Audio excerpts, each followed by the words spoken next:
All attendees are in listen-only mode. Hi everybody, welcome to today's flash webinar called Be a Beacon, Lighthouse Parenting for All. I'm your host, Dr. Caren Baruch-Feldman. This flash webinar series is brought to you by Expert Online Training, and it'll tell you a little bit about Expert Online Training, and then I'll tell you a little bit about myself.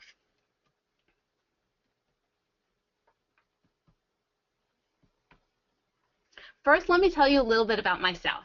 As I said, my name is Dr. Caren Baruch-Feldman.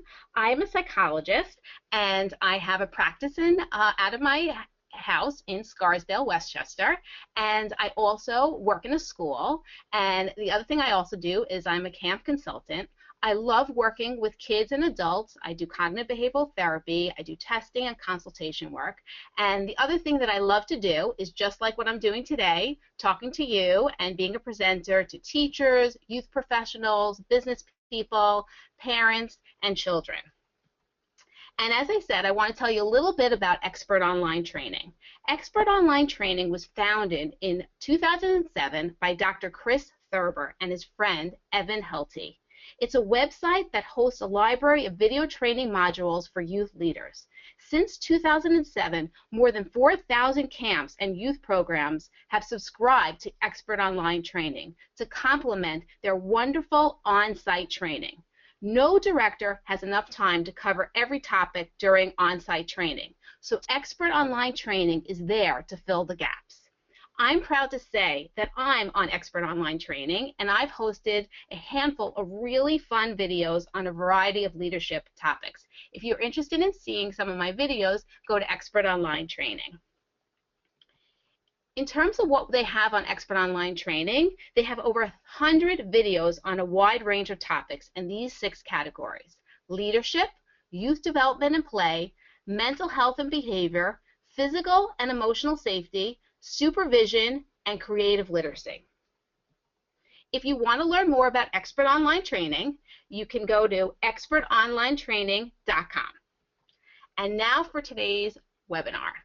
So I know you're all here to hear about Lighthouse parenting. So helicopter, snowplows, and free rangers are out. Lighthouse parenting is in. What do I mean by Lighthouse parenting? And I want to actually give credit where credit is due. Dr. Kenneth Ginsberg is the person who put this term on the map. What he describes lighthouse parenting is that lighthouse parenting is about being this beacon of light from a stable shoreline from which our children can safely navigate the world. Lighthouse parenting is allowing our kids to ride the waves, to get themselves wet, while providing that guidance so they don't crash into the rocks. And if we think about lighthouse parenting, it sounds so terrific. I think we would all agree we want to be lighthouse parents. But what I notice is that sometimes things get in our way. And what I notice gets in our way is really kind of what inspired this talk, because I think we can all agree that we all want to be lighthouse parents. I think we kind of walk and would be a little bit embarrassed if somebody called us a snowplow parent or a helicopter parent. But instead, if we could be lighthouse parents, I think we'd all want that goal. So let me just tell you about 2 things that sort of inspired this talk and why I feel like this is so important. The first comes from this book that I read called The Gift of Failure by Jessica Lahey. I highly recommend that to people. In her book, she talks about a story about a little girl who she had as a student, and she was the teacher. Actually, Jessica Lahey is still the teacher. And what happened was the student handed in a paper to the teacher, and when the teacher noticed this, she actually wound up calling the mom. And she calls the girl's mom, and she says to her, you know, I'm going to have to give your daughter an F. And the mom says, why are you giving my daughter an F? And she says, because the entire thing was plagiarized. And so the mom responds and says, well, you can't give her an F. And the teacher says, but I have to because she plagiarized the whole thing. And then the mom says, no, you can't give her an F because I did the whole paper. And so many of you are thinking, what made that mom go there? Obviously, that mom knew that that wasn't the right choice, but something made her snowplow. Something made her helicopter. The same thing is, not only do I need to read it about books, I know in my own life that sometimes it's hard to be a lighthouse parent. I see myself with my children, especially my son, who is a high school senior. Anyone who knows about a high school senior knows it's really challenging. And it's hard not to hover and snowplow, especially when those college applications are due. And so even though I know that I need to be that lighthouse parent, sometimes it's really challenging for me to do it. So what we're going to be talking about today is how to get there. And the first and the foremost thing that I would share with you today about being a lighthouse parent, and it's something that whenever I present, whenever I talk about helping kids change or helping kids with anxiety, I always start here.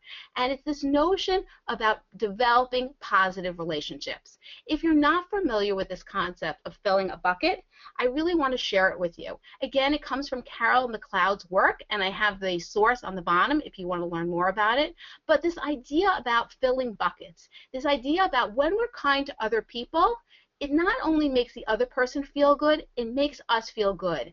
And what does this have to do with lighthouse parenting? What we know is that when that positive relationship is established, we are going to be much more willing as parents and with our children to kind of give that space and to be able to not hover. And the same thing if we are working as a youth professional. When we have that positive relationship with our parents, parents are going to be much more willing to trust us and be able to kind of give kids that space. The second thing I want to share with you in terms of cultivating a lighthouse parent is, again, based not on my work, but the work of Dr. Carol Dweck. She is a psychologist and out of Stanford, and she talks about two things that I want to share today. One is about promoting a growth mindset as opposed to a fixed mindset. What a growth mindset means is that we want to help our kids and the kids we work with understand that when a challenge happens, that doesn't mean that we need to stop. That means that we need to kind of learn from that and to grow. A lot of kids I see in my school and my practice have this what I call a fixed mindset. When something's hard, they think that means they need to stop. They mean that means that that challenge is too much for them. And what we want to help people do is to notice, no, it's difficult, it's challenging, but I'm going to grow and I'm going to become better. The same thing is by this little term called yet. The power of yet. Carol Dweck speaks about it, and actually Sesame Street has partnered with Dr. Carol Dweck to talk about the power of yet. And in this work, she talks about just simply saying that instead of saying I'm not good at something, you can say I'm not good at it yet. So for example, if somebody works in a school, if you're not good, instead of saying I'm not good at fractions, I'm not good at fractions yet. Or if you're in a camp and there's a climbing thing or swimming, getting our kids to adopt this mindset of that maybe I'm not good right now at backstroke, but I'm not good yet. And also I would encourage you, and I have it here on the PowerPoint, the connection so that you can also watch that YouTube video. And it also at the end I'm going to be asking for questions, but if anybody also wants this PowerPoint, you can also email me afterwards and I can send you the PowerPoint so I can give you the specific connections. The other thing that we want to cultivate in terms of being a lighthouse parent is that mistakes are our friend. So what do potato chips, the microwave oven, Post-it notes, chocolate chip cookies, and the neighbor's youngest daughter have in common? I'll let you think. This is a tough one. Nobody really gets it. Sometimes they get it if I put the neighbor's youngest daughter in here. They were all invented by mistakes. Now, we all know these things are great things, and if they weren't in our lives, we would miss it. And I'm sure the neighbor would really miss his daughter. What I'm trying to say is we want to cultivate for people that mistakes are friends. Good things happen from mistakes, and good things happen from failures. Albert Einstein was told he would never amount to anything. Michael Jordan was cut from his high school basketball team. Walt Disney was told he lacked imagination. And the Beatles were told they have no future in show business.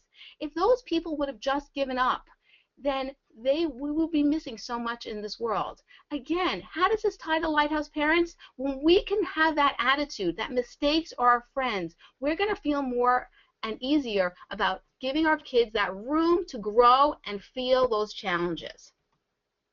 The other thing we want to do is we want to create balance.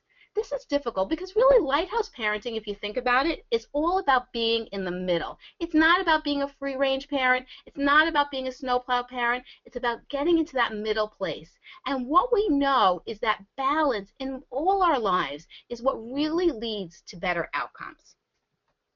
So we talked about what works to cultivate a lighthouse parenting youth program or lighthouse parenting within ourselves, but it's also important to talk about our obstacles. And I think the number one obstacle to lighthouse parenting is we get too nervous.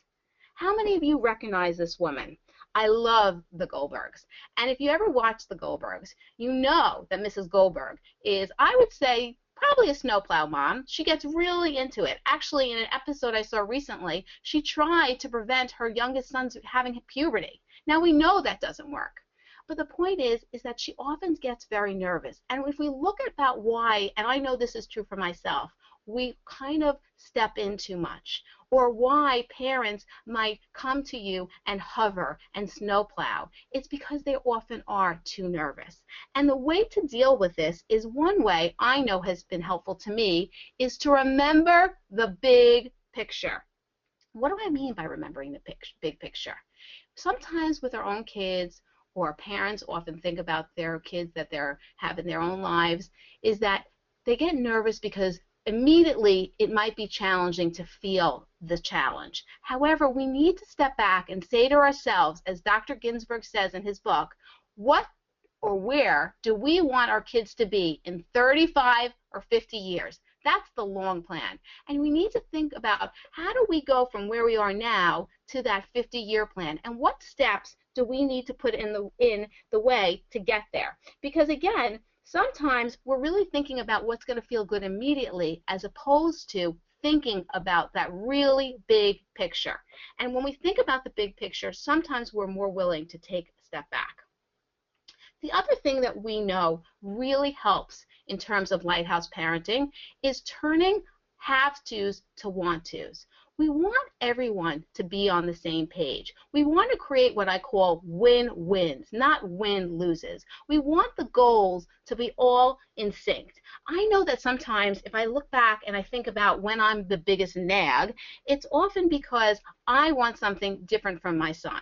And so what we need to do is we need to cultivate between either our children or the parents we work with that we're all on the same page. It's all want-tos as opposed to have-tos.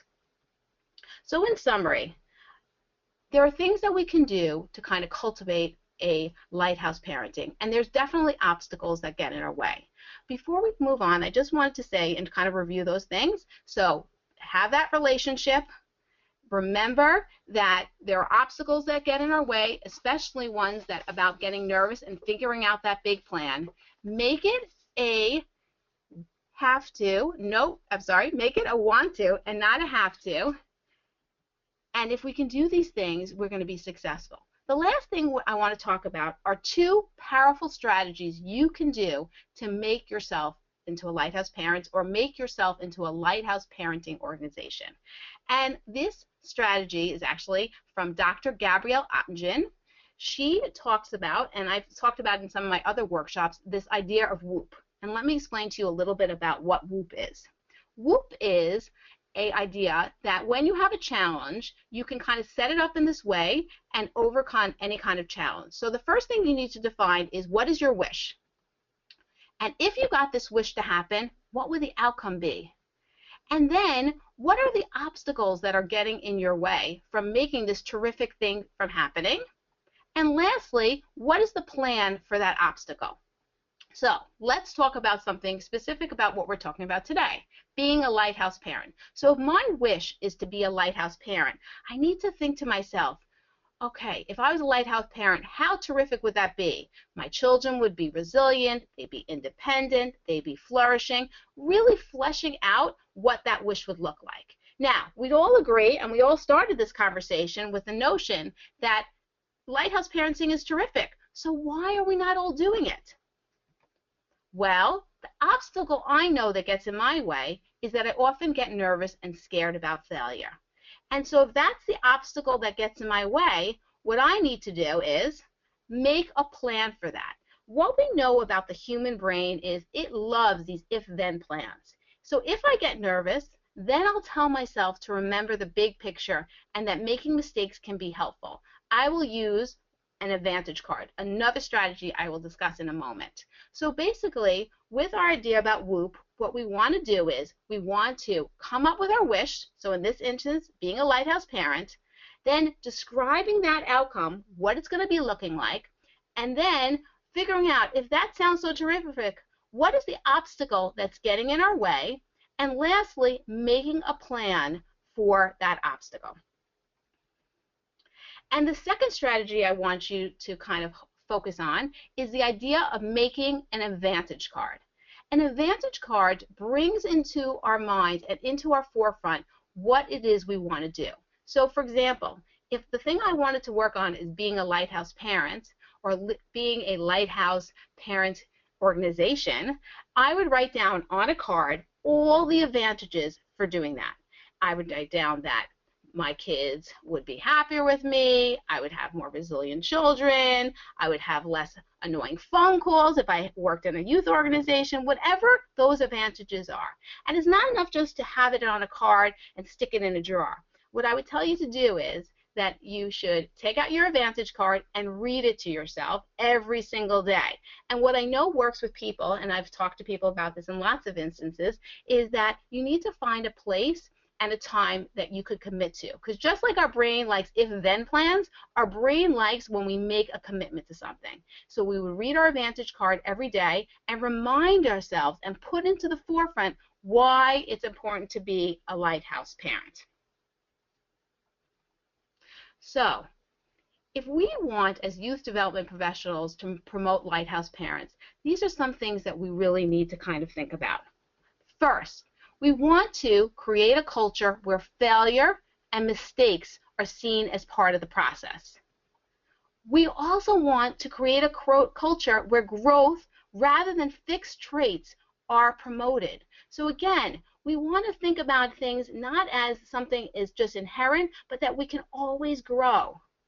We also want to create a culture where communication, positive relationships, and trust are priorities. It goes back to what I said before. When that positive relationship is in place, then everything else will happen. I know, again, as a parent, I will feel much more comfortable in my youth organization, or I will feel more comfortable in my school. I will feel more comfortable in my children when I know there's good feelings there. We need to fill buckets. We also want to create a culture where you're always trying to make something into a want to versus a have to. When everyone has the same goal, it's much easier to take that step back and be that lighthouse parent. We also want to remember that behind the hovering are often really good intentions. A lot of times, again, when we think of people who get anxious, we think about fight and flight, but we often think about only the flight part. But a lot of times when we're anxious, we come off as being very fighty. I know my kids, when he's also anxious, he comes off in that way too, or even parents that I work with. But remember, and taking that step back and remembering that behind that hovering is often a real need and really often good intentions. And the other thing is, especially for our camp people, if you think about camps, we are in a unique position to be able to promote lighthouse parenting. Isn't camp all about growth? Isn't camp about all this idea about seeing failures and mistakes as being part of a process? Isn't it all camp about the idea that positive relationships and trust and communications, all we're doing is trying to make things fun and enjoyable for our kids? So I think we are really in a unique position to be able to promote this notion of lighthouse parenting. And I want to thank everybody today for tuning in and let you also know that if you like this webinar, Dr. Zach Murrell will be presenting a webinar in November 18th at 2 o'clock on forgetting something, one key in hiring skills you can't overlook. And the other thing I wanted to share with you is that if you want, I will be taking some questions, and I have a few minutes for questions, but and I want to thank everybody for tuning in today. Be sure to join us for that November Flash webinar. And again, if you would like to have any questions for me, you could also go to my website, drbaruchfeldman.com. And if you missed any part of today's webinar, visit the blog page of expertonlinetraining.com, where I'll post a recording of this entire presentation. And you'll also be able to download the PDF handout that goes along with my presentation. Thanks, and I'm Dr. Baruch-Feldman, wishing you a wonderful season. And I'm going to be just checking here to see if there are any questions. The questions, if you have a question, you should put your question in the question box, and I'll hold on for a few moments to see if there's any questions. And we'll kind of just take that for a few minutes. And if not, I'll give you guys another moment. If not, again, thank you so much for tuning in, and I hope I've shared with you about how to be a Lighthouse parent. And thanks very much. There aren't questions now, but again, please feel free to go to my website and check out Expert Online Training. Have a great season and have a great day.